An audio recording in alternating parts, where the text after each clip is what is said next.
Hello, everybody. Welcome back to the DaReal Podcast. Thank you guys for tuning in. As you know, this is probably a different setup. We're not in the social media Discord anymore. Great setup. Thank you guys for tuning in once again. Over here, we have Nathan. All right, so as you can see, we do got a special guest here with us today, our good friend James. I'm going to go ahead and let James introduce himself real quick. What's good, y'all? My name's James. Little things about me. My favorite teams are the Dodgers, the Lakers, and the Raiders. A couple of my favorite artists, Isaiah Rashad, Kendrick Lamar, A$AP Rocky, and Childish Gambino. And one hobby that I do is I collect old cars. All right, cool. So what's something that you guys did that was like one good thing about yourselves this week? One good thing that happened this week, heard back from a good job opportunity. All right, okay. Thank you. I got testing for that next week. Fits my school schedule perfectly. Really hoping I land this one. Yeah, that's cool, bro. For me, finally got car insurance back, so Let's go. was able to drive today. Car insurance. Yeah. Make sure you guys, if you guys are driving, car insurance is the most important thing you ever do. Something good that happened this week is I just stayed on top of school. That's Yeah. good. Let's go. Good stuff. Yeah, no. Good stuff. Little fun thing. I saw snow this week. This last Saturday. It was really cool. It was like an hour and a half drive, and we ate at like this really good restaurant. It was with my family, so shout out to my family. It was really fun. So yeah. Don't really got one good thing, just life's good, work's good. Everything else is good. Yeah, we love that. Sounds good. As you know, in DaReal, we like to keep it Christ-centered, so we're just going to start it off with a prayer, then we're going to get to our hot topics and debates this week. So, thank you, Lord, for just this amazing time with the homies. Just let us just keep it DaReal, Lord, and just let us just have a good time as we talk it, and just let us just know that this is all for you, and thank you for another week. In your name we pray, amen. Amen. All right, So we're going to start off with the wild card weekend recap. Let's go ahead and start off with let's start off with the delayed game first. We had Steelers Bills. Mike, what do you think about that game, bro? It low-key got boring after the second half, or not after the third quarter. I would say the Bills started taking it away, just running away with it. That's all I gotta say. But what do you think, John? I got hungry mid-game, so That's right. I think I also fell asleep during the game. I don't really remember, but yeah, pretty much. It was a boring game. It didn't really matter to me. I feel that. Honestly, that game, it was supposed to be a blowout by the Bills. Not gonna lie, I think Pittsburgh had it. But it was like I thought Pittsburgh was gonna take it home. Not gonna lie, but again, I thought the Rams were gonna take it home. So that's one thing. So yeah, what else you guys got? Nothing much. Josh Allen obviously shined that big 40-something yard run. Khalil Shakir with a great play towards the end of the game, and you can't really expect Mike Tomlin to do much. Stayed over 500 for what seems like the 25th season in a row. Can't really expect much to do when you have Mason Rudolph at quarterback. So What I think is crazy about that, like Mike Tomlin's stat, is low key they're like accepting like mediocrity. Like don't get me wrong, he's a good coach, but like just going 500 isn't the goal. Like obviously the goal is the Super Bowl. You got something to add or? I was gonna say with like what James said about the Josh Allen run, kind of controversial. I'm just saying. Oh, the slide. Yeah, the slide. Like he's like fake. He's like fooling the defense, thinking he's gonna slide and stuff. And I could see the NFL doing something to change that. For like quarterbacks, like you have to commit to it or something like that, and like try not to fake it, because like those are like something you shouldn't play about. And like controversial calls are gonna get called then, and fans are gonna get angry, and then NFL's a business at the end, so they don't want to do that. Yeah. Well, you guys saw they banned that in college, right? I think it was Kenny Pickett who did that, right? Was it Kenny Pickett? Yeah, Kenny Pickett hit like a little boom and then go. But one thing I watched an analysis on that. I saw somewhere that he might not have even been faking the slide. That's a big guy. Like he's a big guy. Like he might have hit a little like that's his way of juking, That's the way I saw it at least. But there was a call later where he did slide and sorry, I'll take it. But he did slide and they homie or one of the defenders just jumped on top of him right as soon as he slid. He had all the momentum and they called roughing the passer. Oh yeah, which, no, it was unnecessary roughness too. Or yeah, that. Yeah. So I don't know. The NFL needs to crack down on this and not try to be a business or let's make the game fun, Yeah. But also shout out to the Buffalo Bills. They did win to the next round. So this hopefully upcoming week we're gonna see the Kansas City Chiefs go against the Buffalo Bills in Arrowhead Stadium. So pretty exciting. We're gonna see Taylor get upset this week, hopefully. So let's hope for the West. Let's hope for the best. Moving on from Taylor Swift, we're going to hop over to the game that was exclusively on Peacock. I'm a victim. I fell for the system. I paid like the $6-7 for the middest game ever. So that day I went over to like my grandma's house. I streamed it from my phone there because, they were too like cheap to buy it. So yeah, I'll put on the game for you guys. I didn't buy it for no reason.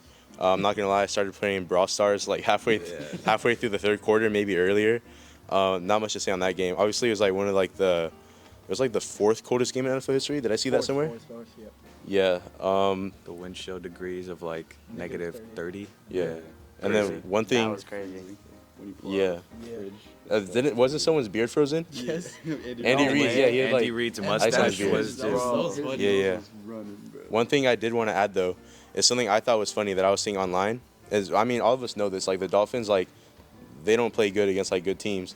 And one funny comparison I saw from this TV show I watch is he calls them break dancers. Like in movies, when you don't want to muscle up and fight, they do a break dance, like a dance battle. And that was like a perfect comparison I've ever seen for the Dolphins. Like they don't want to put their fists up and fight; they want to break dance. And the Chiefs aren't a breakdancing team. So I don't know. I thought that was pretty interesting. But overall, I didn't really pay attention to the game that much. I think it's the only game from the wild card round I just didn't pay attention to. It just didn't matter to me. I thought it was gonna be better than it was, but I totally forgot the Dolphins defense was like banged up, and that's why I picked them in my bracket. And I'm a fool. You got to feel bad for Vic Fangio, the defensive coordinator. Edge rushers are all banged up. Corners are banged up. The go-home vibes, or the I want to go home vibes, got to be terrible.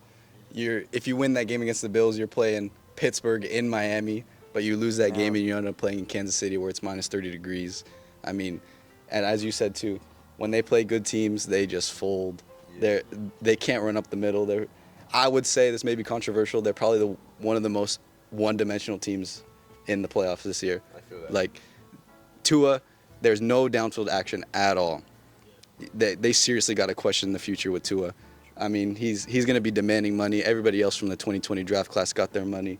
Joe Burrow, Justin Herbert, everybody. So he's going to be wanting his bag. And if I'm the Dolphins, I'm seriously questioning that. Yeah, I don't know if he deserves the bag. Yeah, they got to address their interior run, and it's just Devon Achane and Raheem Mostert. Yeah, they're good running backs, but they're just busting out the outside all the time. They can't run up the middle. There's no interior O lineman. They got some serious questions that they got to address in the offseason. Very true. For my thoughts, I ended up also falling for the Peacock trap, but watching it, I think Tyreek had a decent game, but he was also getting locked up by Ladarius Sneed.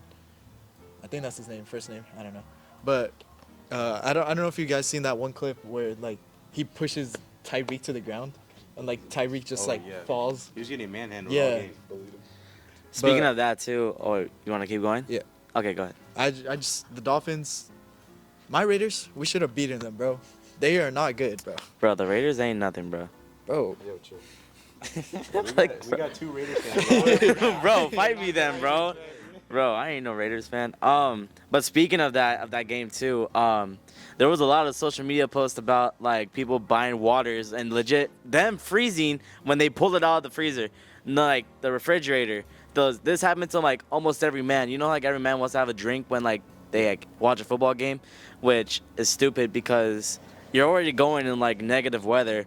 So what makes you think that you're gonna be able to drink a beverage when it's like something negative degrees? It's already gonna like probably turn into a slushy. But the videos I saw, they were like legit frozen. Like legit, like if you tap on it with a hammer, it would crack. Which that is like $12 down the drain for a Dasani water, which is kind of crazy to me, matter of fact. So that's just, I would never. thank you, Dawson, for that. Now we move on to another game. I'm just gonna go with this game. The Cowboys versus the Packers. Oh my goodness. And what a collapse by the Cowboys. Controversial, man. Bro, that Yeah, fool's I'm kidding. going through it. But that's why I called them the Cowgirls on the post that we posted earlier. they just completely collapsed. I was looking online today, and this kind of, or I was talking to John about this, but CeeDee Lamb's mother was like criticizing Dak, and she's like, CeeDee Lamb deserves better. That Dak shouldn't be the quarterback. Everyone else on the team wants it but Dak. And I just want to know, what are you guys' thoughts on that? Do you guys think that Dak is the answer or not? Dak gets pretty good sometimes in the mid-season. Like, he can get, like, he's basically like a roller coaster. He basically climbs up, which he's doing really good, but then, like, his, like, players just, like, don't do good. That's when he starts to, like, go down the ride, which is, like, kind of crazy to think about. I feel like Dak deserves better.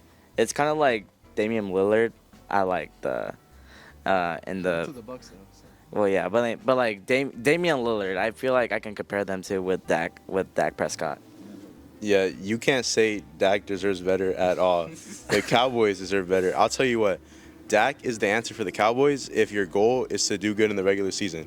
Like, obviously, the end goal is to win a Super Bowl. I think this is their third or fourth year in a row winning 12 games in a row. Like, that's impressive. But when you got nothing in the postseason to show for it, like, it's not, like, it does nothing for you.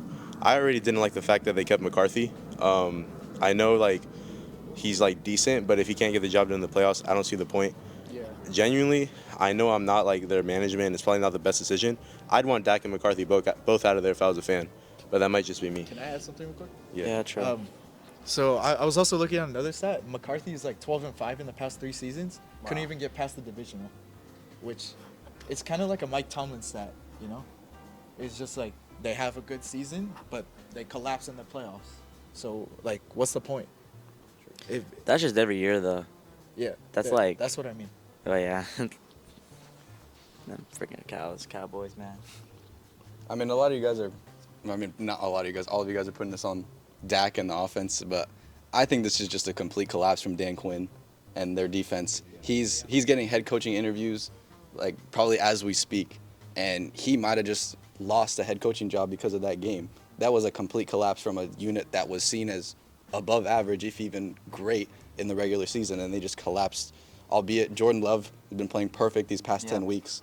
I saw a stat on social media that they have like the 7th best offense in terms of EPA in the past 10 years. That is absolutely crazy when you think of the teams that they've had with like Brady's Bucks and all that. They have the 7th best offense in the league for the past 10 years. Just to think about Jordan That's Love too. absolutely crazy. Just think about that Jordan Love too. That he was a backup for Aaron Rodgers. That's just like crazy to me because like. He was getting mentored. Well, yeah, but it's like he was like basically the backup for the Packers this year because we were supposed to have Aaron Rodgers. They were supposed to have Aaron Rodgers as their like starting quarterback. No, I'm dumb. I mean, To you the see, Jets for a reason. yeah, I mean, yeah, but it's like, you know, I feel like I didn't know Jordan Love until the season. That's just on me though. So, but like he definitely like got his rise this season, which is really good for Jordan because he actually deserves the praise that he gets. 100%. But I mean, you see all these fans on Twitter saying too, how can the Packers keep doing this? But they have the formula. Aaron They do. Rodgers sat behind Brett Favre for a couple seasons, and now Jordan Love, same 2020 class as Tua, Herbert, Burrow, sat behind Aaron Rodgers for a couple years, and now they're bathing in their riches of quarterback for these past three Yeah. quarterbacks. All right. For our next game, we're going to talk about the Eagles and Buccaneers, Ooh. which was total collapse. Fun I think one. we all expected it, though. We all expected the Eagles to not show up. Jalen Hurts, he had a bad game. Devontae Smith had an amazing game. I'll give it to that. But I also saw, I think it was the Falcons or the Panthers. They interviewed the OC. I think it was Brian Johnson, yeah. Come on. You look at that offense. You really want to run the same 4 plays every time? I wouldn't want to, but yeah. Push. That as well. But yeah, they were always running slants and stuff, and then they finally threw a deep ball, but they should have went for the run game. They didn't. But for the Buccaneers, they had an amazing game. I don't think Mike Evans had a great game. I forgot who it was. Both main receivers for the Buccaneers. I think Chris Godwin and Yeah, I don't. Mike Evans had like It was the under guy 50 that yards or woke up something mad. Like that. Remember that? Huh? Oh, Like, he I woke up mad. pissed off or something like that. And he had like an amazing game. He had like 2 touchdowns, and I think Rashad White had a touchdown as well. Maybe. But yeah, just what do you guys think? Yeah, no, this is like a Eagles team that like Ben gave up like for a month and a half now. Like, honestly, like, don't get me wrong, not an Eagles fan at all, but it's kind of depressing to see their downfall. And, like, one, Jalen Hurts needs to show some emotion. Like, Nonchalant, bro. I know this guy's too nonchalant. He don't care enough. Like, this guy, like, he too focused on, like, looking light skinned and saying, like, inspirational quotes at the presser where he can't even put effort into, like, watching film, bro. Like, I mean, like, I don't know, the collapse, it's kind of, like, sad. Like, low-key makes the Super Bowl. It might be just, like, a late hit, like, Super Bowl hangover. But, I mean, that's a team that just didn't even show up to play. Even the prior week to the Giants, when they got beat by them, like, it looked like they just wanted to end their season, like, as soon as they could. Like, honestly, I feel like if I was an NFL executive and I walked into that locker room and said, you guys just want to skip out on the playoffs and go home early, they would have said, yeah. That's how bad it looked. Yeah, you got to feel bad for Eagles fans right now. You know, like, what really just happened in that, like, whole organization? Just Baker Mayfield masterclass as well. I just want to say that. Give him his flowers. You know, Big show. He might be the truth. He probably was the truth. Browns, you messed up. And now you gotta deal with it and stick with Deshaun now, I guess. For that game, I just feel bad for Michael Nashua that he just lost his Jalen Hurts in the playoffs. You know, that fool, he loves Jalen Hurts. I was making fun of him and young adults about the whole game, but he was the only one laughing, bro. no, I was, but it was funny. Like, but on a real note, They lost the Eagle. They lost the Kelsey brother, which that is really shocking. Actually, I mean, he was getting old, but like, he could have pushed. He could have pushed for another year because, like, that's kind of like a Brady story. Like, you know how Brady was supposed to retire, like, after that Rams game in 2022. Like, they lost to the Rams, and that's the end of your career after like getting 7 rings. But me personally, like, I would go for one more season. I'll give it one more try and get another bag of money before I retire. But like, if that's up to him, dude. So shout out to that guy, dude. He's a wonderful person, you know. I mean, going into this offseason, he was considering retirement, so I think this was his one more year. And now that they fell short, I think he's probably going to call it quits. But like you said, Baker Mayfield masterclass. Dave Canales, great reclamation project. Their offensive coordinator. His one challenge at quarterback this year was get Baker Mayfield to play quarterback. He uses athleticism way too much when he was in Carolina, when he was in Cleveland. He got sacked way too much, and he got him to play quarterback this year, and you saw that in this Eagles game. But again, too, this Eagles defense collapse was terrible. Yeah. Their linebackers, I mean, you got to have a complete teardown at the coaching staff. Sirianni's got to be gone. Patricia's got to be gone. Tasai's got to be gone. And their holes aren't really that bad. On the offensive side of the ball, they need a wide receiver 3 because obviously you see with A.J. Brown hurt, they outside of Smith, they have no one that can create. It's all vertical. They have like over 90% of their plays in the shotgun. There's just no variety on offense. A bunch of inside zones. You don't have any power running back. And my kind of hot take is if this job becomes open, I think Jim Harbaugh will take it. And I think his main 2 things, his MOs, are power running backs and defense. And those are 2 things that this Eagles team needs. And that's probably my perfect fit for him. But this Eagles they need a culture shock bad. Moving on to game of the week, right? Game of the week. Which one was game of the week? Oh, wait, no, we're not there yet. You're right. All right. Yeah, go. Sorry. We have one more game before game of the week. Yeah, Texans Browns. And that's my boy CJ Stroud. And CJ. continues to show love to Jesus, which is Shout out. amazing. But yeah, overall amazing performance. Loki didn't even need to show up in that second half because the defense back-to-back pick sixes or a fumble, then a pick six, or was it both pick sixes? I think they're both. I think it was 2, yeah. Yeah. But Joe Flacco, he's old, you know. And Nate brought up a point last week, just like Joe Flacco leads the league in like touchdown interceptions or something like that. Yeah, He leads the league in interceptions since coming back. Yeah, that. Yeah. But yeah. I think we just got too caught up in like the big plays with what Joe Flacco was doing, with just airing it out. And people were just calling him like a beautiful deep ball, which was true. Like he let Amari Cooper like have like the game of his career, I think. Yeah. But yeah, that Browns defense, I don't know what happened. I really believed that they could stop CJ Stroud, and I got proven wrong. I should have known to not doubt a man who puts his whole faith in God. Just Yeah, touching on like his faith in God and stuff, because obviously we try to keep it like Christ-centered. I want to see your guys' opinion on this. You guys saw like the post-game interview where like they like cut out a part where like he said like "Thank you God" or something like that. It was like, was it NBC? I think it was NBC. Yeah, like they like edited his interview and like cut it out. Like, what y'all think on that? Like, I don't know. Like, I feel like you can't. Like, obviously the guy's trying to like spread the love, and spread the word and stuff, and then you cut it out something like that. Like, I don't know. I think that's kind of crazy. Yeah.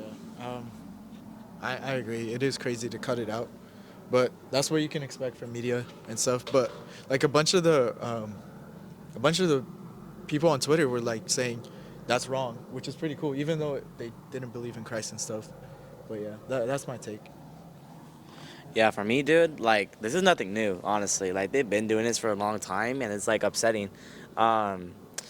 It's mostly because of, like, it offends other people that believe in different religions, which, honestly, like, we do get it, but, like, just to show that they are grateful for Jesus and, like, how much they, like, proven to them that how much blessings that Jesus has brought to their lives, and they want to spread that out. And just for them to take that out, that's kind of sad, to be honest. Because, like, Jesus has done a lot for us, and if we could thank our, like, mother or the coach and stuff like that, but we can't think about the man above, that shit is crazy to think about. But, again, it's the media, and you know where the media comes from, too. It comes from Hollywood and stuff like that, which is all that, and it's upsetting, so... So we got to touch on that. I got nothing else. Bring it back to football. Yeah. So that game, yeah, CJ Stroud cooked that Browns defense, and honestly, I kind of overlooked how banged up they were outside of Denzel Ward and Myles Garrett. Who do you really have to cover Nico Collins and John Mechie? They were just cooking that offense, and they really missed Grant Delpit, Thornhill and Ronnie Hickman. God, they just got cooked. And JOK was kind of like blitz boy, that Brevin Jordan touchdown. You have two people rushing CJ Stroud, and you just leave Brevin Jordan wide open, and he goes and hits a 70-yard TD.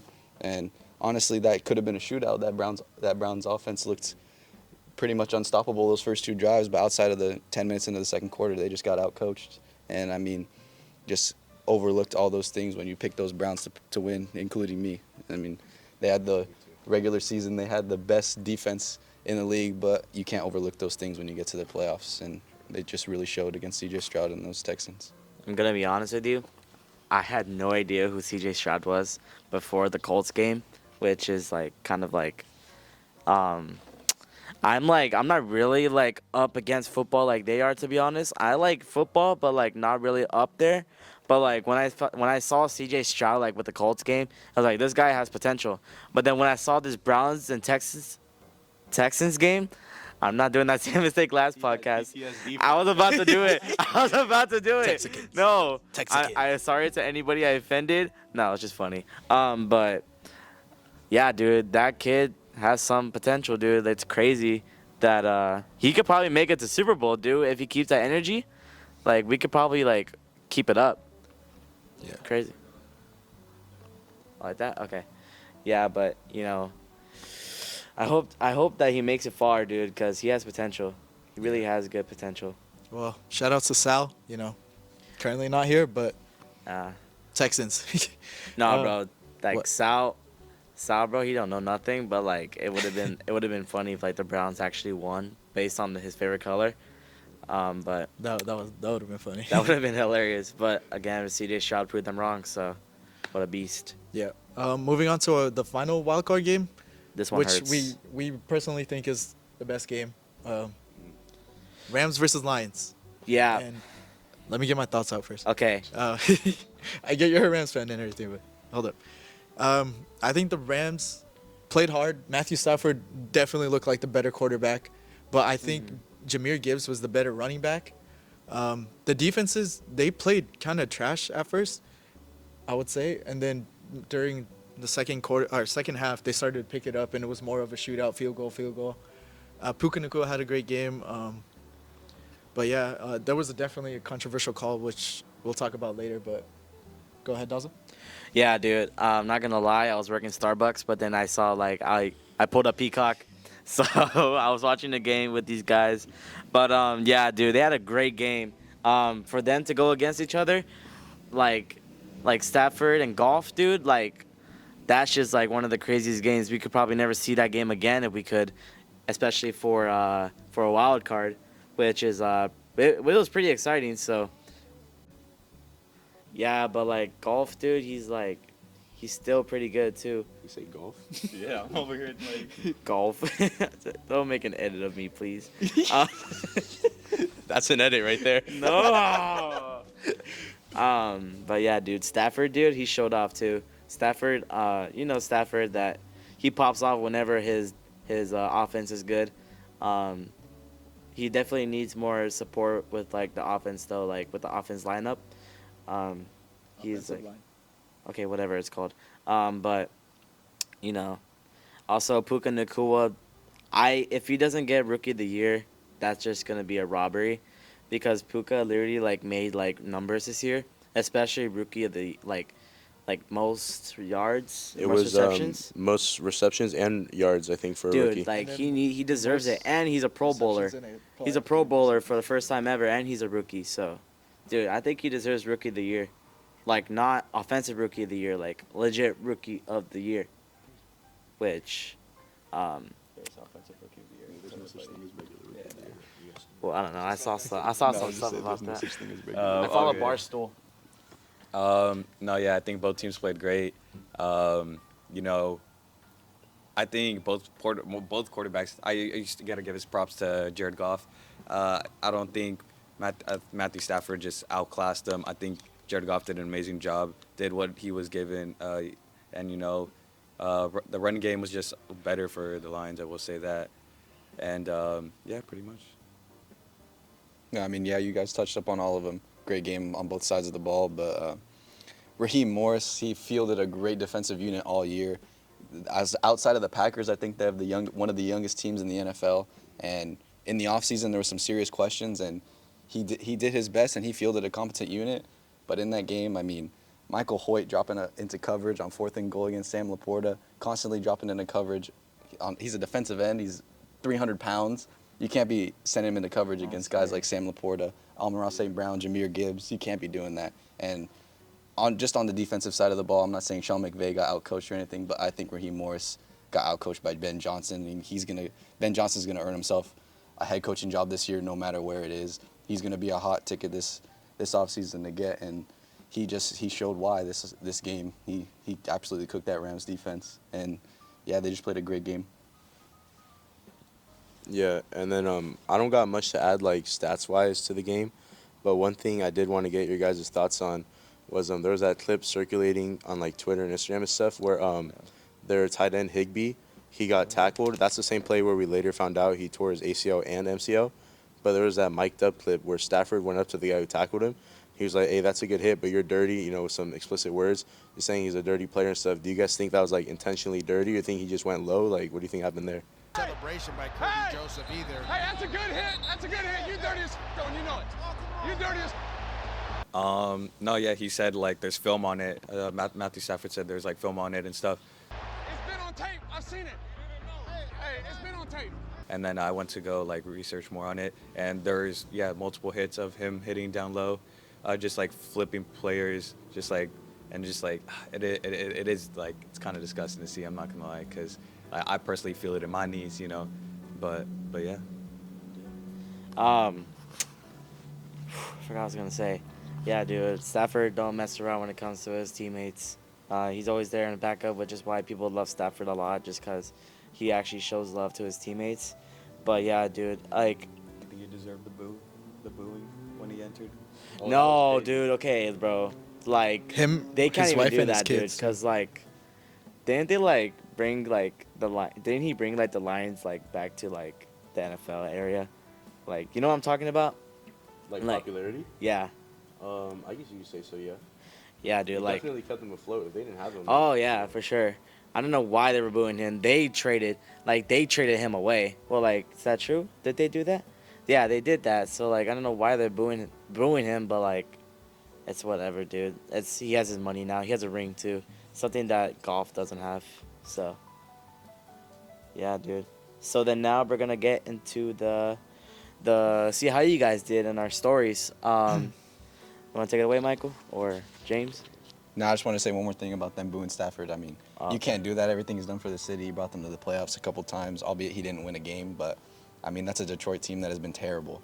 They're spending first-round picks on receivers that don't amount to anything except for Calvin Johnson. They don't make quarterbacks like Stafford anymore. You see that clip from 10, 12 years ago where he's throwing a touchdown and 2-point conversion on a separated shoulder. Oh, yeah. And even that clip that you saw from that game, if you did, gets hit in the head, his eyes roll back, and he goes and he fakes an injury to his ribs so they don't check out his head just so he can stay in the game. They don't make him like Stafford anymore, and just for Detroit to boo him after everything he did for that city, I mean, Upsetting. yeah, you can't do that. That's just really sad. Upsetting. All right, so like Daza was saying, we're done with the wild card recap, but we're just gonna show the viewer polls. And with our first one, we had the Browns versus Texans, and you guys voted. 67% of you guys voted the Browns, 33% of the Texans. The Texans end up winning that game, as we know. Dang, they got it right? Huh? They got it right? No, they got it Oh, wait, wrong. they got got it the wrong? Browns. Oh, Yeah. I thought they voted Texans. I was like, 66% wait. with the Browns. They're just like us. All right, for the next game, it was Dolphins Chiefs. The options you guys had were Chiefs, Dolphins, and Taylor Swift. The Chiefs ended up winning the poll, so obviously you guys are right on that one. You guys are 1-1 so far. That's already better than me. And then the next game we did was Packers and Cowgirls, and there was a third option, which was Here We Go. You gotta say And it we- right. You gotta say it right. True. Here we go. Yeah. But it was a tie. So we'll just add Here We Go to the Cowgirls. But obviously the Cowgirls lost, or Cowboys lost. Please don't get mad at me. Who's gonna get mad at you, bro? It's like the six Cowboys fans gonna get mad at you. Yes, that's what happened last time. They know who they are. No, they'll get mad. They know who when they they hear this, they know who we're talking about. That's six fans, For the bro. next game of the week, we had the Rams Lions. So we had the Rams winning by you guys had the Rams winning by a pretty large margin here. It was 59% to 22, and then there was a third option that was tied to Puka Nacua, so you could add that to the Rams too. So honestly, you guys had it as like a blowout. Obviously, it ended up like that, and yeah, it's the outcome for that game. Not gonna lie, I feel like if you guys voted Puka Nacua, you were right. To be honest. True. Yeah, he had a Yeah. great game. The next game is Steelers Bills, and you guys picked the Bills to win by 60%. Some of you chose Mason Rudolph with 20%, and Steelers 20%, which we don't know what that is. Cut that out, editor. But yeah, All right, and for our last game of Wild Card Weekend, we had the Eagles Buccaneers. It was Eagles 60, Buccaneers 40. You guys must not watch football or something. No, I'm just playing. The Eagles collapsed. We already touched on it. It's like sad to see. I had the Bucs winning by a mile, but yeah, that's that. So now we're gonna head into like kind of debate and questions type segment. Our first question, you guys will see it here on the screen, is CJ Stroud and the Texans the real deal? Daza, go ahead and start with that one, bro. Oh yeah, dude. CJ Stroud has something going on, dude. At this point, bro, you gotta drug test that guy, cause like you see like how surprised many they haven't. passes, like how many yard passes he's throwing out of nowhere, just like straight up, like he's freaking crazy. yeah, I agree. I think they are the real deal. But then again, it's the playoffs, and anything can happen. You know, we could see a total collapse tomorrow, or technically today, because that's when we're uploading it. Yeah. Just the Ravens, they're coming off a bye week. But yeah, we'll touch up on that later. As of right now, I think they're the real deal. But yeah. Yeah, the future is bright over there in Houston. You know, they got a good team, young team, you know, and I can't wait to see what CJ Stroud can do later on in his career. And even if they do lose the next playoff game, I think they should just be, like, amazed in, like, what they could do in the first year with their first-year head coach, right, D'Amico Ryans, right? Ryans, yeah. Yeah, did an amazing job. On draft day, he played aggressive. He went up and got the number 2 pick and stuff. So yeah. Or number 3 pick, I think. I don't know, but they went up. Number 2, yeah. They're 100% the real deal. I mean, they have all the franchise cornerstones at every position you need. Corner, they got Stingley. Edge rusher, they got Will Anderson. Left tackle, they got Tunzel. Their wide receiver room is extremely young, and I have very high hopes for them. I'm probably one of the highest receiver rooms that I'm on with Nico Collins, Tank Dell, John Mechie. They got CJ Stroud at quarterback. They have everything you want in a future team, especially, as you said, first-year head coach D'Amico Ryans. The only thing I'd really be worried about is if they lose Bobby Slowick this offseason. He was pretty run-heavy in this regular season, but he turned up the gas, put his foot on the gas against the Browns. Just let CJ Stroud air it out, and I think that's what you got to do, especially when you have someone as talented as him at quarterback. But 100% they're the real deal, and they're going to be a force to be reckoned with in these years to come. And then speaking about the Texans, I don't know if you guys, I keep bringing up clips on social media. There's so many mic'd up clips. Yeah. But I don't know if you guys saw this one. It was where D'Amico Ryans was talking to the corner. I forgot his name, and he literally pulled up the film. Christian Harris. He literally said bro, this is how you're gonna pick off Joe Flacco. Cut the route off at this point, blah blah blah. And literally the next play, or not the next play, but the next time he read that, they got a pick six. So I mean that just shows how high of an IQ he has. How fit he is to be a coach. Former Niners defensive coordinator, just saying, got to show some love. But yeah, I'm really happy for them and the Texans. Honestly, if I was new to the NFL and stuff, I'd probably start off on the bandwagon now and be a Texans fan. Yeah, they got a really bright future ahead of them. Yeah, that's it for that question. So moving on to the next question, which you will see on screen here. Is Jordan Love a real threat to the 49ers? Personally, maybe. It just depends on the play calling, I would think. But that's all I got for me. I didn't really follow too much on the Packers this season. All I know is that they're the youngest team. They have a good offense. Their defense has been iffy, but yeah. They could pull off something. I mean, you never know what happens, but I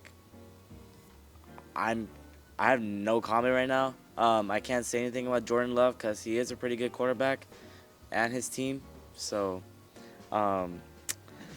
yeah, we'll see what happens, dude. I don't know. I can't say anything right now.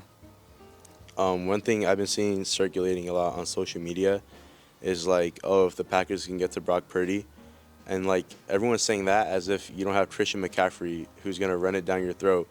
They're gonna have 40+ carries that game.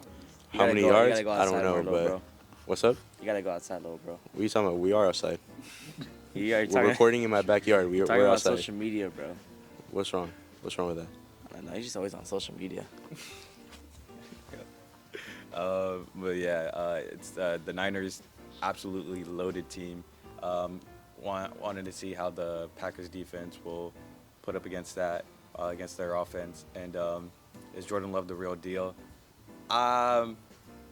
Geez, what a defense as well. I'm not gonna lie. He's gonna be getting pressured by a lot of stars just coming at him, just big men, just straight at him and stuff. And it's gonna be cool to see. I think the future is bright also in Green Bay, and they should be proud of themselves this season.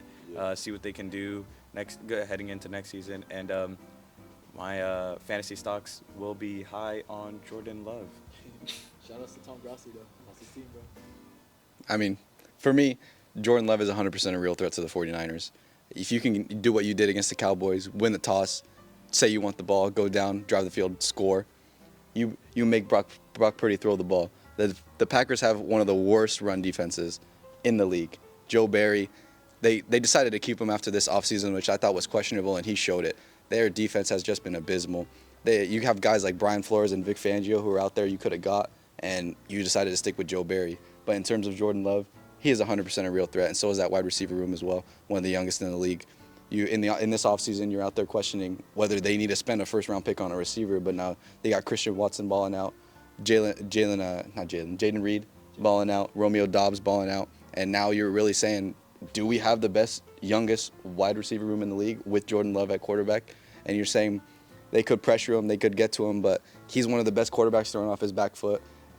Against those Cowboys, he's out here running out of the pocket, running back into the pocket, throwing into a busted coverage, and you have Matt LaFleur at head coach. Whenever you have someone like him, he's going to cook in terms of the play calling. He's one of the best head coaches in the league, and they're 100% a real threat. If they can build a 10-point to a 2-score lead, I think they can beat the 49ers. But that's all in terms of if they can get that lead.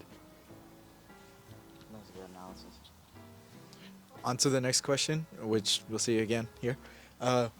will Josh Allen have an A or F game against the Chiefs defense? And I think if there was more letters to this, I would choose like a C, because that Chiefs defense is good, but then again, Josh Allen has been like picking it up. That Chiefs, I think they're climbing up. They're like 1-2. Are they first or after the Browns got eliminated? I think they climbed like up. left in the playoffs. Yeah, I still think the Ravens got the best defense in the playoffs. Sure, Probably Ravens second. are one. second. Yeah, Chiefs defense is real deal. Chiefs offense, maybe. They did ball out against the Dolphins, but I think Josh Allen has a C game, although it's not on here. But yeah. So like, I'm gonna stay on top of on like track for the question. Like, what's more likely, like an A or F game? I feel like all of like Josh Allen's like playoff resume. Like every time you think of Josh Allen in the playoffs, you could think of like, so like right now the way we think of Josh Allen in the playoffs is like low key like a choker, right? But if there's a 13-second difference in that one other game in 2020 versus Chiefs, you might think of him as better than like in the playoffs and as we think of him right now. I think personally, I think it's more likely he has an A game. The Bills have been playing like playoff football for the past like I don't know how long, because it was like do or die, yeah, like 2 months. So like they've been like win or out since before the playoffs even started, and now it's obviously win or out in the playoffs. And obviously they're at home. I think this is the first time they're playing the Chiefs at home in the playoffs, and obviously this is the Chiefs' first ever away game in the playoffs. So we'll see how Patrick Mahomes does in that Bills stadium. It's just Mahomes first away. Do I think Josh Allen's going to have an A or an F game, right?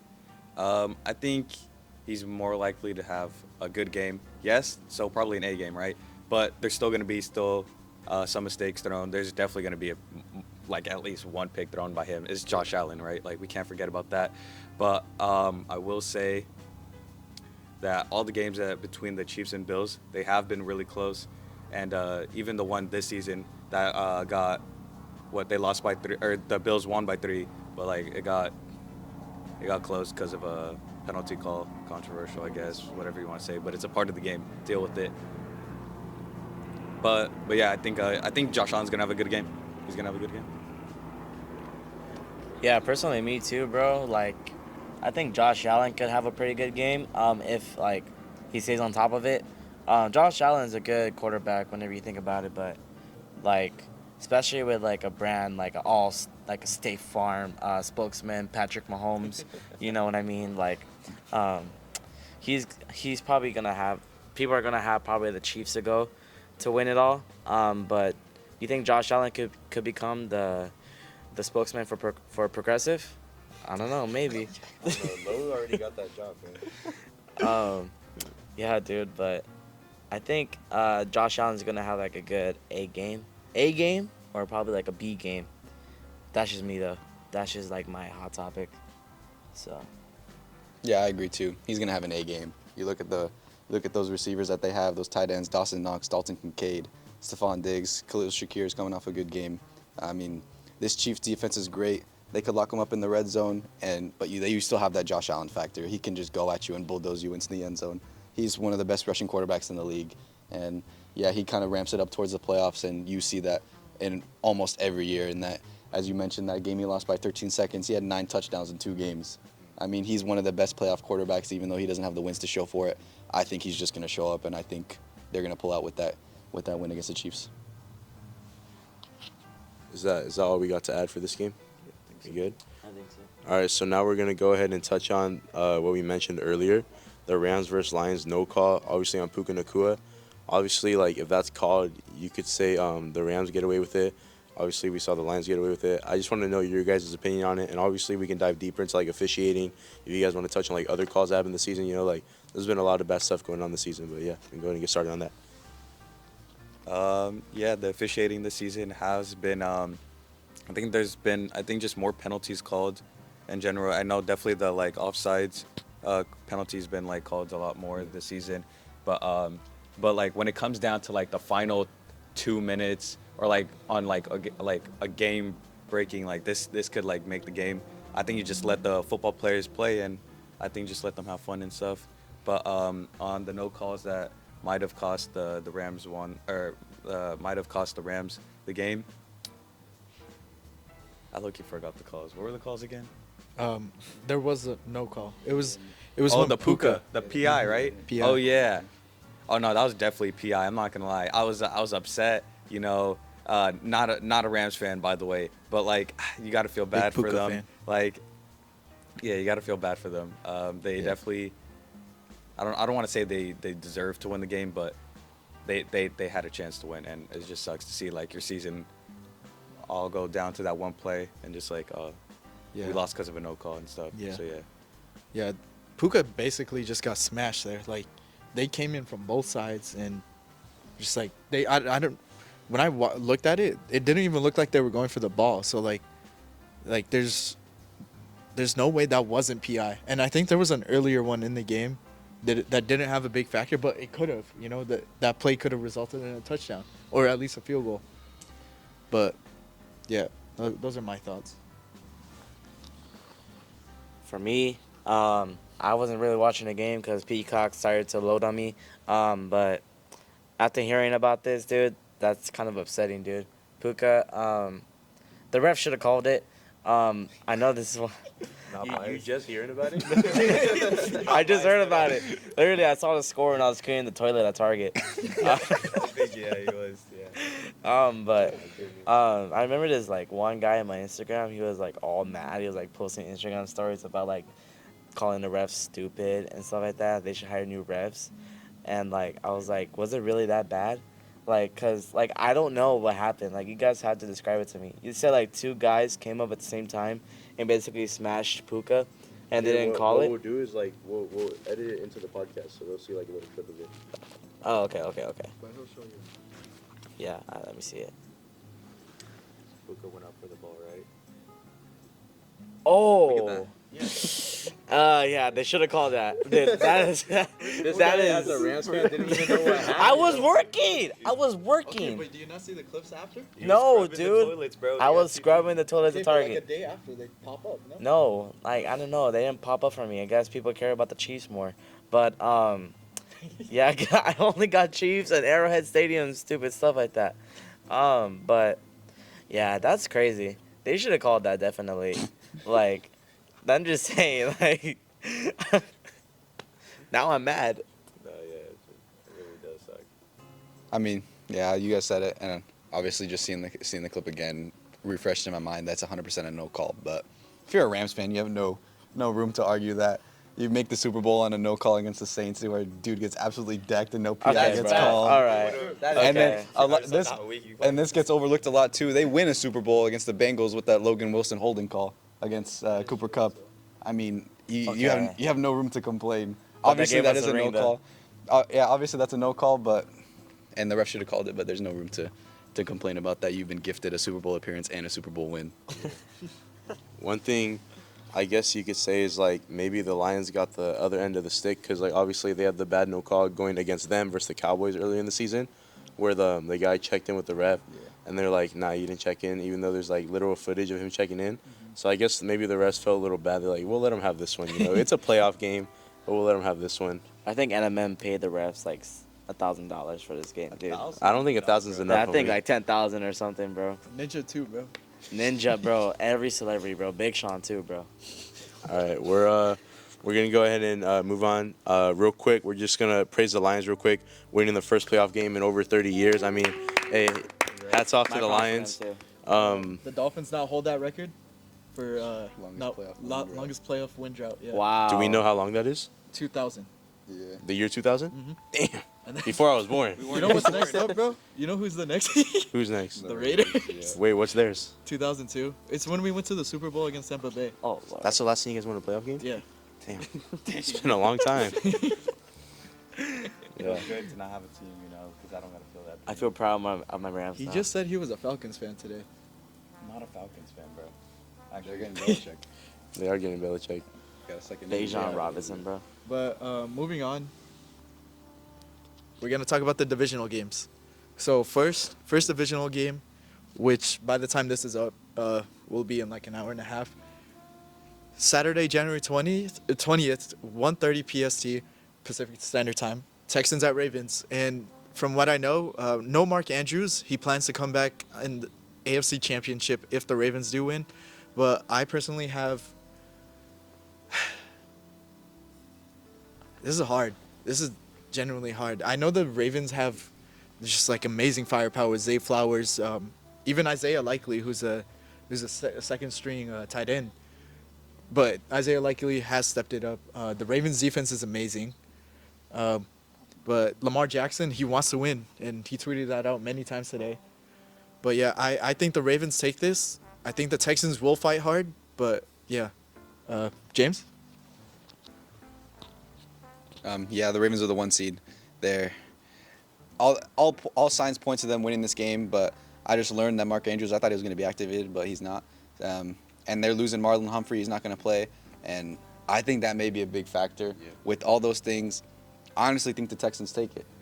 Dang. I mean, this Ravens defense is banged up a little bit. Mark Andrews is hurt, and I honestly, another hot take, I trust this Ravens offense more than I trust this defense. Zay Flowers, who else? Yeah, OBJ. Gus Edwards. Yeah, Gus Edwards. Rashad Bateman.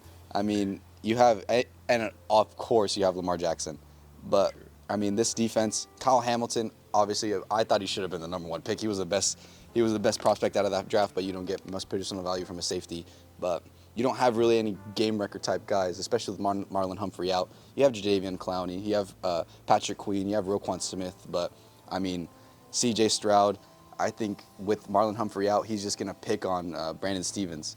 He's probably their number 1 cornerback with Marlon Humphrey out, and this could be a big game from the Texans, and that's my hot take. All right, so still touching on that Texans-Ravens game. One thing I want to say, okay, it's just first off and up front, I low-key feel a Texans upset here. Something about that Texans aura, man. Like, it's just crazy. Like, CJ Stroud got that dog in him, you know what I'm saying? And then also, just something to point out, CJ Stroud wins this game, more playoff wins than Lamar in his career. I'm just saying, Lamar's like 1-3 or 1-4 in the playoffs. Lamar doesn't have a great playoff resume. If I were to say who's under the most pressure in all the playoffs, like everyone, I would put it on Lamar Jackson because obviously he's won an MVP. Did he say? No, what did he say? He said CJ Stroud has the most pressure on him. I don't think CJ has the pressure. No, CJ's playing with house money, bro. Like it could matter less. It could matter less if they lose or not. But obviously Lamar like 1-4 in the playoffs. I think he's under heavy pressure.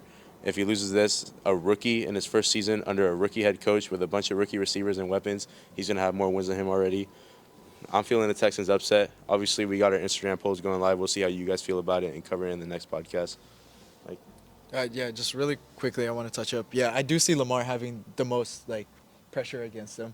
You know, because like imagine the headline: CJ Stroud beats Lamar Jackson Ravens. You know, Lamar's gonna think about that the whole weekend. He's gonna be like, there's a sense of urgency, I would think, for the Ravens. But yeah, that's what I just want to touch up on real quick. Oh yeah, I'm gonna say for this game, with Lamar Jackson, I think it's what you said. He said like his best shot of winning is like right now, yeah. And like for me personally, that makes me sad. Like dang, like he really thinks like this is like probably his best year. Like he's got to win it now and stuff. And it's like dang, like I don't know. I feel like he's also losing hope a bit, like in himself, and like I think he's just got to regain his confidence. I think if he does win this game, I think they do win the whole thing. Because, like, once you win one, then momentum keeps going, like, oh, we're really doing this. And, like, just fire up the team. Like, put that team on your back because, like, you're the quarterback at the end of the day. So it would be cool for a Texans upset, but I want the Ravens. I want to see Lamar Jackson shine. CJ Stroud, dude. I'm kind of giving, like, Mahomes vibes over here, but he's kind of, like, he does have a little bit of Mahomes in here. I'm not gonna lie. As you can see, like you just see the way he passes. I'm just playing. But why am I thinking about the Texans are gonna make it like go to the division, like, or like the championship? I meant. I don't know, dude. Lamar Jackson, great quarterback, but I don't know. I can't speak on anything right now because I don't want to say something wrong and I get put on an edit. Not just about that either, but I just like. Truth, Daza. Say what you want to say. Man, I can't anymore. Just say it. But What do you want? you know. What do you want to say, bro? Yeah, no, just CJ Stroud. I feel like he's gonna take it. Texans. All right. Yeah, Texans. I think the Texans are gonna get it. So. No, I mean, I just feel like I kind of underplayed the Ravens a little bit, so I just want to backtrack on that statement. I still think the Texans are going to win, but I mean, this Ravens defense is going to be a tough challenge. I don't think they're really going to win a shootout. This is probably going to be a close game, but I think the Texans ultimately pull ahead. I just want to say, DeMeco Ryans, you gotta put a cap on those big plays with Lamar. I mean, it's going to be hard, but this is probably going to be one of your best chances to prove yourself. Your first year head coach, and you really got to put a cap on those big plays. And this is going to be a tough challenge, but DeMeco Ryans is really up to it. He upset with the Niners. He upset those Packers. I think it was like 13-10 with that game-winning field goal in the snow. You've got the experience when you're shutting down big offenses with Aaron Rodgers. And I mean, I just really think that the Texans will pull this one out. Yeah, real quick, I wanted to touch back on what John was saying earlier. He was saying like Lamar Jackson said like now's the best time to win it and stuff. And then one thing I don't think we realize is how like kind of like depleted the AFC is right now with like Joe Burrow's hurt. The Bengals are going to be back in it when he's healthy. I mean, they've been to the AFC Championship and stuff. And then obviously the Chargers have underperformed for years, but with they might be getting Harbaugh. It looks pretty likely. Maybe he can uprise Herbert and that defensive play to an even better level. They might be in it. You know, I don't like to say this, but the Raiders, they got a really good defense. I actually saw this stat where since Antonio Pierce took over as interim head coach, they had the number 1 or number 2 defense in the NFL, like in that time period. So that's a crazy stat. And obviously they're looking to get a quarterback in the offseason. And that's all in the AFC West, I was just realizing. But like literally just like that little handful of teams, and there's probably more that I'm not even mentioning right now just because I don't remember them off the top of my head. This is like the year for Lamar Jackson to do it. I'm not saying he can in the future, but the competition is going to be way more fierce. So if he's going to do it, it's got to be now. Yeah. Yeah. Another team, maybe the Colts too. They're probably going to get Anthony Richardson back. But yeah, that does it for that game. So we move on to the Saturday night game at 5:15 PST. Packers at Niners. And man, oh man, I do want the Packers to win, but I just don't know. This is so hard because they have the momentum. They have the headlines. The Niners, they've been looking all good all season. But can they live up to it in the playoffs? I think so. McCaffrey's going to carry the load, 100%. Ayuk is going to carry the deep balls. Brock Purdy is just... Yeah, I'd be looking for a second.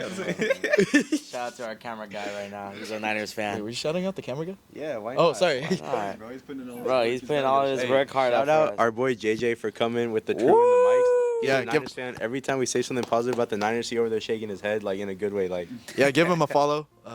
We'll put the link or his @ Alright, bro. whenever So we much. upload. Anyway, No, I'm not done yet.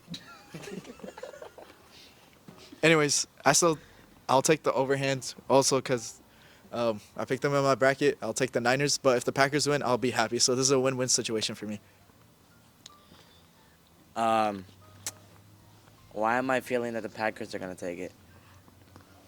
No, okay. Everyone's shaking their heads. Yeah, dude. I think the Packers are gonna do something about it. He's giving me a thumbs down, guys. But yeah, dude. Jordan Love, he's gonna pop off, dude. I didn't think the Packers are gonna beat the Cowboys that bad, which that was a big spanking in the butt for them. That was also a humbling game for them. that score at the end. No, I know, dude. It was actually really bad. But the Niners, bro, they lost to the Ravens on Christmas Day. I remember I was at his house and the house was not happy at that time. So Bro, it wasn't. a scary household, bro. It was scary. It was scary. I thought I was gonna die, bro. Bro, it was. We thought we were It gonna was die. terrifying. But yeah, dude. Jordan Love, let's see what you got, dude. yeah, I'd be lying if I like said straight up like Niners like by a mile, because obviously Jordan Love, you know, they've got some crazy talent on their offensive end, but you can't ignore the fact that the Packers run defense is like just like it's pretty terrible. Like, let's be honest, the Cowboys, I feel like they didn't even have the chance to try and get Tony Pollard going because they fell to a deficit so early. So obviously I think the Niners are going to rely on my boy Christian McCaffrey. It really just relies on that run game for them. If the Niners fall behind and they get into a shootout, I'd get nervous. But if not, and they're going with the run game, I don't see why the Niners wouldn't take it. I don't like the Niners, but yeah, but you can't doubt what they did this season. They're the best team. Everyone's just annoying. They're like out here trying to play like the Dodgers, building a super team, and it's annoying to see. All right, but like their team's loaded. All right, and it just it sucks, but. Yeah, bang bang Niner gang. They're winning this game. They're winning this game. I'm not doubting what what they did this season. So, but Number 1 seed. yeah, true. But yeah, I got Niners. I mean, yeah, I have the Niners too. Really, the only way I see the Packers winning this game is getting an early lead. They really gotta force Brock Purdy to pass the ball. Their run defense is, as I said before, it's abysmal. I mean, Joe Barry again needs to be fired. He needs to be gone. And his whole MO is light boxes, prevent the big play. You can't do that against this 49ers offense with Christian McCaffrey. He is just going to tear your defense up. This is probably going to be a legacy game for him. But if the Packers do get an early lead, if they do what they did against the Cowboys, like I said, win the toss, say I want the ball, and they go down and score, I think they could win this game. But that's their only route to this win, and I'm just going to take the Niners. They're the better team. Jordan Love is not going to have many clean pockets. He's going to have Nick Bosa on one side, Chase Young on the other side, and he's just going to have a generational game. And while he may do that, I still think he could lose that game, and this is just the Niners' game to lose. Any more takes on that game? Not really. We already know the answer. That's clear. Wait, did we all pick Niners or no? I picked Packers. Oh. He picked Niners, but be happy with the Packers. For our Sunday afternoon game, these times are weird. So the first game is 12 p.m. PST. We got the Buccaneers at Lions, and man, I think the Lions win this. I think they're better overall. The Buccaneers, they look good. Don't get me wrong. They've had a great season, but then again, like there was some parts where they struggled against some questionable teams throughout the season. But this is playoffs. That can change very easily. But I take the Lions in this. And what do you think, John? Lions, Bucks, right? Yeah. Saw a clip, little funny reporter asking. I think it was who were they asking? It was one of the Bucks coaches, but one of the Bucks coaches, and they're like, "Oh, how are you gonna prepare to play in like a cold?" Yeah, it was just like, "Hey, how are you gonna prepare for a cold game over there out in Detroit?" And he responds like, "You do know they play in the dome, right?" And it's like, I was dying. Like I was like, the reporters got to feel dumb after that. But Your research. I'm riding this Lions hype train. I love that team. Very young, very entertaining to watch. Big fan of Jahmyr Gibbs. Big fan of Amon-Ra St. Brown. And I want to see what Jared Goff can do again to command this offense to win. I love that. Yeah, I mean, as they both said, I'm picking the Lions to win this game. Again, the only key to victory for the Buccaneers. This is a Todd Bowles-led defense. He's gonna blitz, and you need to get Jared Goff out of that pocket. You need to get him under pressure. But I think they're a top 3 offense that has faced the most blitzes this season. They have the most blitz breakers: Jahmyr Gibbs, Amon-Ra St. Brown, Sam Laporta. You're gonna get blitzed, but I think they've seen it enough this season that there's no way that the Buccaneers are going to win, let's be real. They just got to pressure Jared Goff, and I don't see that happening, especially with that offensive line, one of the best in the league. Sure. But the Buccaneers are not going to win a shootout. The Lions are going to win that every time, and even if they do get Jared Goff under pressure, they have the run game to counter it. The Buccaneers don't really have the best run game in the league, and I just don't really see a way that the Lions lose this game. The Buccaneers obviously have a puncher's chance. Baker Mayfield, great season, great reclamation project from Dave Canales, but I don't really see the Lions losing this game. Yeah, I see the Lions winning as well. And, like, just thinking about it now, it's kind of weird thinking about the Lions in the NFC Championship. And, like, the year where they win their first playoff game in over 30 years, they're also making it to the NFC Championship. Like, I don't know, that's just wild to think about. Yeah. And then, like, I said it already, I have the Lions winning, but not to discredit Baker and the Bucks. I actually saw this stat where Baker Mayfield is the first quarterback in Bucks history to throw for 300 yards and win a playoff game. And this is a Bucks team that won a Super Bowl with Tom Brady. So I think that's pretty crazy to think about. He's doing great things over there. Hopefully he gets his money and his extension. Bright things to come. But I got the Lions here. I'm going to be a little different. Why Say it. the Bucks. There it is. Yeah, I know. Clip me. He asked for it. Why? I don't know. I like the color. I'm just kidding. He wanted to be South so bad. I'm just kidding. I can't even see it. Nah, bro. If you saw that blowout with the Eagles last week, the Bucks have been doing pretty good this season. They clinched fourth in the seed, which that's pretty good, and that was higher than the Eagles. But then if you look at the Lions too, they look pretty good too. So, yeah. But I feel like that the Lions could have a fight. I feel like they could fight hard for it. But then like I just feel like the Buccaneers could upset. But overall, it might be the Bucks taking it home.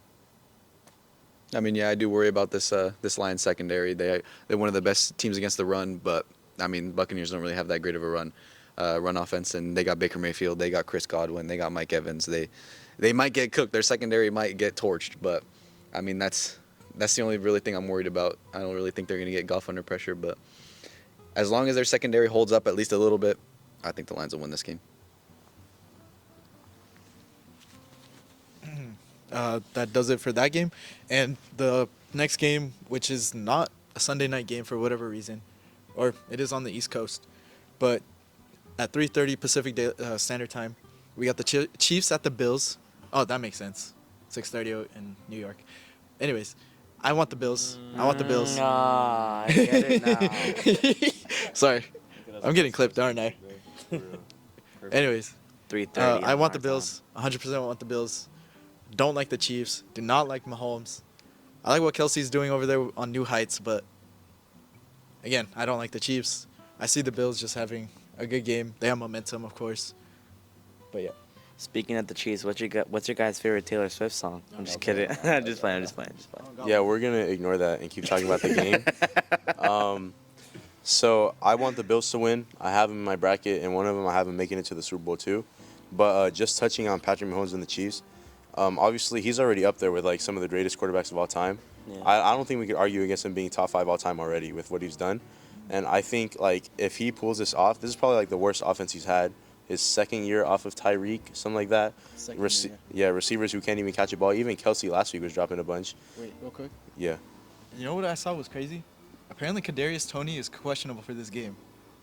Oh wow. The guy that got dropped the ball and pulled off the offsides. The guy who had the crazy punt return to help him win the game last year, just saying. Okay, but that's last year, bro. Yeah, it's a miracle play.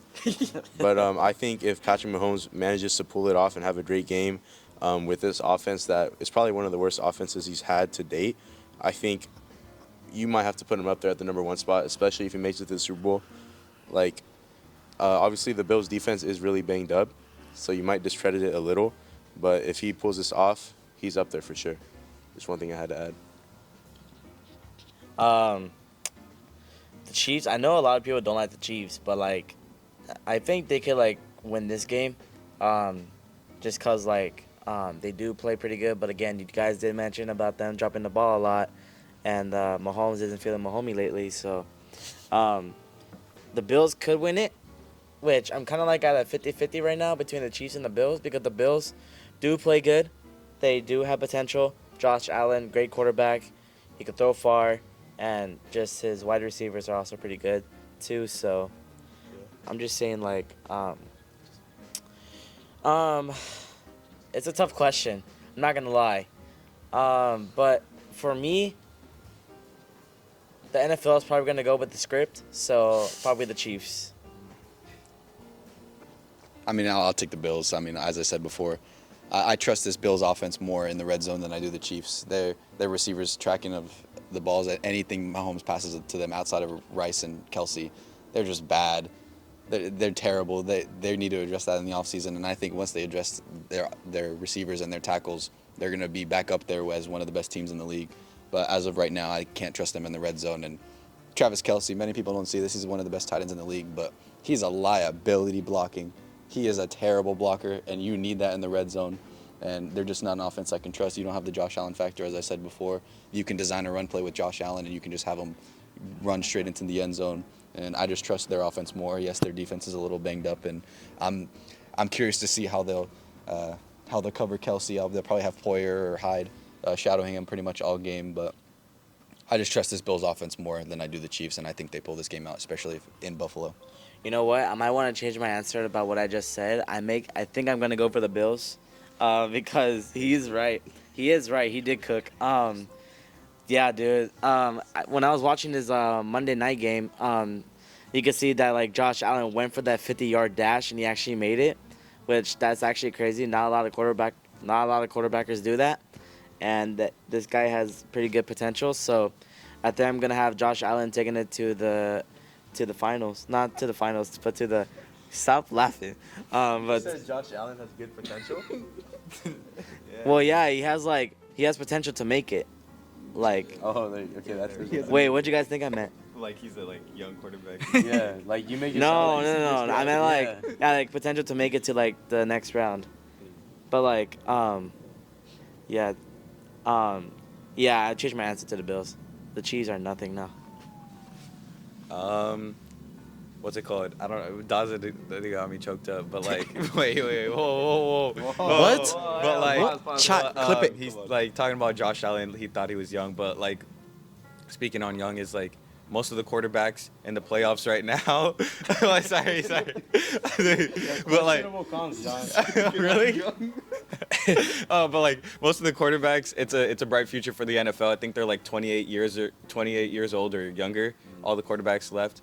And that's happy to see. Like, good. The NFL is gonna be fun to watch in the next couple years. Bright future. But I want to see what Mahomes could do in the playoffs again. I think I got the Chiefs. I want the Chiefs to win. I think. I don't even know. He said he wants. I think I got the Chiefs. I just think the Kansas City defense. I think it's a better defense, and. I think I don't know what his corner's name. I think his last name is McDuffie. Trent McDuffie. Trent, yeah. Absolutely. Sorry, sat down Tyreek, and I think if Stefan's not a factor in a game, I think if Stefan. That was Snead. Oh, it was Snead? Was it Snead? Oh, was it Snead? Oh, that's my bad. Oh, never mind. But anyways, but their defense. I think if they could just take out Stefan out of the game, Josh Allen's gonna have to involve more of the run game with James Cook. And tight ends, I would say. And I think the Bills are just gonna have to learn how to run the ball this game. And against a Chris Jones-led D-line, I just don't see that happening. So I got the Chiefs. I think they'll win. What you tracking up for, Daza? I was just thinking about, because he said when I changed my answer, he said James Cook. I was like, yeah, James did cook. Yeah. Okay, I was good. That's a valid point. When James finished saying his talk or his take, I'm like, oh, he goes, I think I'm gonna change my pick, and I'm like, oh yeah, James Cook, right? Like, you thought about him because you had him in fantasy and stuff, and he goes, oh yeah, James Cook. So, that's pretty good. He had a good year this year. I want to bring up two last things. One of them doesn't have to do with the playoffs, but first, obviously I can't doubt playoff Mahomes. I'm gonna give him his respects. Although I don't like him, he's a crybaby. He can show out. We've seen it. One leg last year. That was drugs, bro. But yeah, you gotta give him credit. You gotta give him credit. But another thing, my Raiders hired AP. All right, bro. That's right. We're gonna end the podcast here. I'm just We can But- applaud that. We can applaud that. We got a bright You guys watch future. Me and James, we're looking forward to this season. Hopefully, Patrick Graham, please. especially that, our defensive coordinator. Hopefully he doesn't get hired nowhere else. But yeah, into our final segment, which we'll choose our songs, and I'll go first. And I'll say reason why. But for me, for this week, I chose Used by You by Halavi. I don't know how to say his name. But it's a good worship rap song, and I think it's pretty cool. Yeah. Love worship. All right, so for my song of the week, I had Duck Koo Kim by Sen Kill Moon. Yo, don't let the name fool you. This one of them songs that starts off in your left ear, and then the beat drops, and then it's all around your head, and you just start floating. You know, you guys gotta give it a listen. It is 15 minutes long though, so it's up to you guys. I love this song. No, yeah, them songs is bangers. I can't do long. bro. I can't. Hey, see, you got me on Dine Thirst. Listen to that whole thing. For my song, it's "Carry Me Home" by Zeke Ultra. It's a little on the shorter side, about 2 minutes long, but I mean, it's a chill song. I love the sample. Not really much to say about it. Go give it a listen. Love that song. I'm just gonna do mine and Sal's, because Sal isn't gonna be with us in this episode. So for Sal, he chose "Upside Down" by Jack Johnson. He could put whatever he wants to say in the comments. I don't know what he thinks about that song. By the cover of it, though, it looks like a country song. I'm not going to lie. I think Texas is starting to get into him a little bit. But for me, I put In Your Eyes by The Weeknd. This song is an absolute banger. I listened to it since, like, 2021, bro. It's a banger. And I know bangers. Like, I love The Weeknd. I went to his concert. It was the best concert I ever went to ever. So that's my song of the week. In Your Eyes. Give it a listen, please. And for my song of the week, I went by My Love by Vortex. It's like a Mexican, I think, indie band. And I just like this song because it's indie. I don't know. I really mess with it. And it just makes me feel good, or it makes me happy as well. But like, I just enjoy everything about this song. It's like 5 minutes long, but I learned to love it. Yeah. We'll show you guys the songs in the next slide for like 5 seconds, but.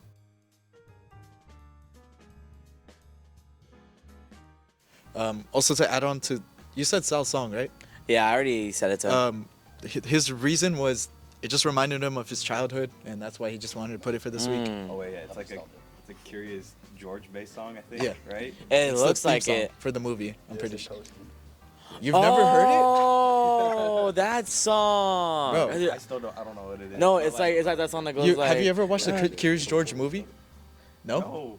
Whoa, Why? that was my childhood, bro. I am a When you're grown man. upset. You were talking supposed to about watch it as a kid. I don't remember my childhood. I watched Blue's Clues. I'm not gonna lie. All right, make sure to give these songs a listen. I could say for a fact, us five got the best music taste in America. I say that with bass in my voice and 10 toes down. Hot take. Yeah, give these songs a listen. You won't regret it, and tune back in for next week's music segment.